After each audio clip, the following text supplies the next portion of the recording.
Indian cricket ஃபேன்ஸ்க்கு ஒரு வேற level update வந்திருக்கு. அடுத்த மாசம் 14ஆம் தேதியில இருந்து இந்தியன் டீம் வந்து இங்கிலாந்தோட வந்து ஓடிஐ சீரிஸ் வந்து ஆட போறாங்க. இதுக்கான ஸ்குவாட வந்து இப்ப பிசிசிஐ வந்து ரிலீஸ் பண்ணிருக்காங்க. அதுபடி வந்து ஓடிஐ டீம்ல யார் யாரெல்லாம் இருக்காங்க அப்படின்னா சுபன் கில் கேப்டன் ஆகும், ரோஹித் சர்மா, விராட் கோலி, ஸ்ரேயஸ் ஐயர், கேஎல் ராகுல், இஷான் கிஷான், வாஷிங்டன் சுந்தர், அக்சர் பட்டேல், நிதிஷ்குமார் ரெட்டி, குல்தீப் யாதவ், ஜஸ்பிரித் பும்ரா, பிரசித் கிருஷ்ணா, ஹர்ஷித் ராணா, ஹர்ஷ்தீப் சிங் அண்ட் குர்னூர் பிரார் வந்து இந்த டீம்ல வந்து இடம்பெற்றிருக்காங்க. ஐபிஎல் ஃபைனல்ஸ்ல ஏற்பட்ட காயம் காரணமா வந்து ஆப்கானிஸ்தானுக்கு எதிரான மேட்ச்ல வந்து விராட் கோலி ஆடாம இருந்தாரு.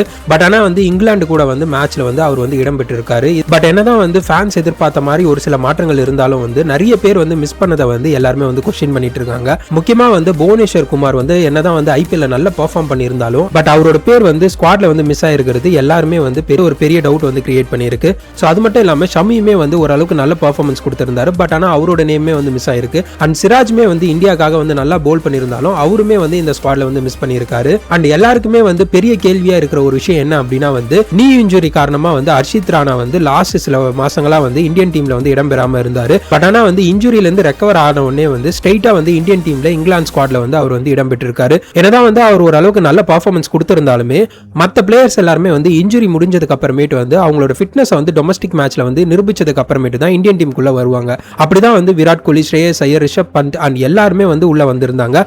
பட் ஆனா வந்து ஹர்ஷித் ராணாவுக்கு மட்டும் வந்து ஸ்பெஷலா வந்து இந்த எக்ஸெப்ஷன் எதுக்கு கொடுத்திருக்காங்க அப்படின்றது தெரியல. உங்களுக்கு தெரிஞ்சிருந்ததுன்னா கமெண்ட்ல வந்து என்ன காரணம் அப்படின்றத மென்ஷன் பண்ணுங்க. ஹர்ஷித் ராணா வந்து டைரக்டா டீமுக்குள்ள வந்தது வந்து சரி கிடையாது. மற்ற பிளேயர்ஸ்க்கு வந்து என்ன ரூலோ அதுதான் வந்து எல்லாருக்குமே ஃபாலோ பண்ணணும், இவருக்கு மட்டும் தனி ரூல் வந்து கொடுக்க கூடாது அப்படின்ற மாதிரி ஒரு சிலர் சொல்லிட்டு இருந்தாலும் அவர் பேட்டிங் அண்ட் போலிங்ல வந்து நல்லா பர்ஃபார்ம் பண்றதுனால கூட அவர் டீமுக்குள்ள இருக்கலாம் அப்படின்ற மாதிரி ஒரு சிலர் அவருக்கு சப்போர்ட்டாவுமே வந்து பேசிட்டு இருக்காங்க. இது ரெண்டுல வந்து எது சரியான விஷயம் நீங்க நினைக்கிறீங்கன்றத கமெண்ட்ல சொல்லுங்க. அண்ட் இந்த ஸ்குவாட்ல வந்து வேற யார் மிஸ் ஆகுறாங்க, உங்களோட ஃபேவரட்ஸ் யாருன்னா மிஸ் ஆயிருந்தாங்கனாலுமே வந்து கமெண்ட்ல சொல்லுங்க. இந்த வீடியோ உங்களுக்கு பிடிச்சிருந்தா லைக் பண்ணிட்டு மறக்காம நம்ம சேனலை சப்ஸ்கிரைப் பண்ணிக்கோங்க.